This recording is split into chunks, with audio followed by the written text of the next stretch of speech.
শিলিগুড়ির সবচেয়ে ট্রেন্ডিং প্লেসটাতে তোমরা প্লিজ যেও না। কেন যাবে না সেটা জানতে হলে পুরো ব্লগটা কিন্তু দেখতে হবে। র্যান্ডম সানডে মর্নিং এ আমরা আবার বেরিয়ে পড়েছিলাম, বিকজ এই জায়গাটা ছিল একটু দূরে। দেখো আমি তোমাদেরকে রিভিল করে দিচ্ছি যে আমি কই গেছিলাম। আমি গেছিলাম জেরং ডাবলিং ভিউ পয়েন্টে।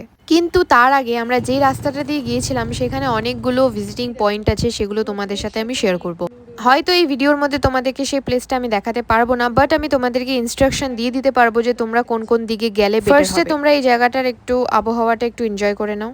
দুর্দান্ত ভিউ, দেখো মেঘটা কিরকম উড়ে উড়ে যাচ্ছে। ওয়াও, জাস্ট মানে দুর্দান্ত, মাই দারুণ।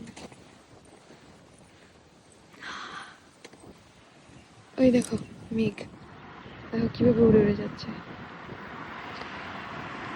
এই ভিউ পয়েন্টটাতে যাওয়ার জন্য দুটো রাস্তা আছে, তো তোমাদেরকে আমি দুটোই শেয়ার করব। বেসিক্যালি আমাদেরকে গুগল ম্যাপ যে রাস্তাটা দেখিয়েছিল পানবুদারা ভিউ পয়েন্ট হয়ে, সেই রাস্তা দিয়ে আমরা এসেছি। কিন্তু তোমরা প্লিজ এই রাস্তা দিয়ে যেও না, তোমরা বাগরাকোটের রাস্তা দিয়ে এসো। বাগরাকোটের রাস্তাটা ওয়ে মোর বেটার। পানবুদারা ভিউ পয়েন্ট থেকে রাস্তাটা আসলো বাগরাকোটের রাস্তায়, আর এটা বাগরাকোটের রাস্তা, এখানে এসে জয়েন্ট হলো। এখন আমরা যাব এদিকে, আমাদের ডেস্টিনেশন এদিকে।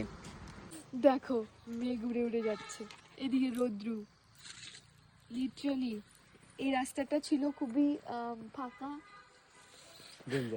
ডেঞ্জার রাস্তা, যদি আমরা একটুকু দাঁড়াইনি, কারণ জোকের সম্ভাবনা হতে পারে।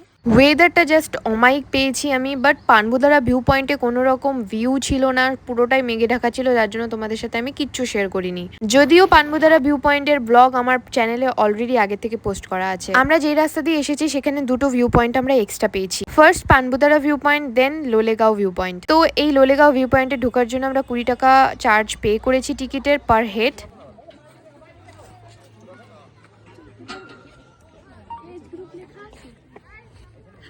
only for children চললাম। আমরা যেদিন গেছিলাম গাইস, এত সুন্দর একটা ওয়েদার, চারপাশ দিয়ে মেঘ ঘুরে বেড়াচ্ছিল, আর একটু একটু ঠান্ডা ছিল, আবার ঠান্ডা জামা কাপড় পরলে গরম লাগছিল। মানে কি করব বুঝে পাচ্ছিলাম না, যার জন্য আমি জাম্পারটা পরেই ফেলেছিলাম।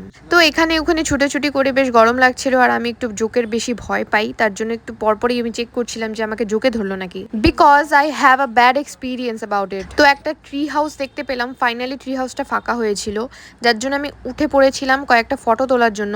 যদিও ফটো একটাও ভালো আসেনি, যেটা আমি এর জন্য পোস্ট করিনি। বেচারা আমার হাজবেন্ড আমার ভিডিও করতে করতে একদম হাঁপিয়ে গেছিল, তাই আমরা সেখান থেকে বেরিয়ে পড়লাম। বেরিয়ে আমরা খেতে চলে গেলাম গরম গরম মোমো সাথে চাউমিন খেয়ে আমরা বেরিয়ে পড়লাম নেক্সট ডেস্টিনেশনের জন্য। আর সেই ব্লগটা কিন্তু আসছে এরপর, স্টে টিউন।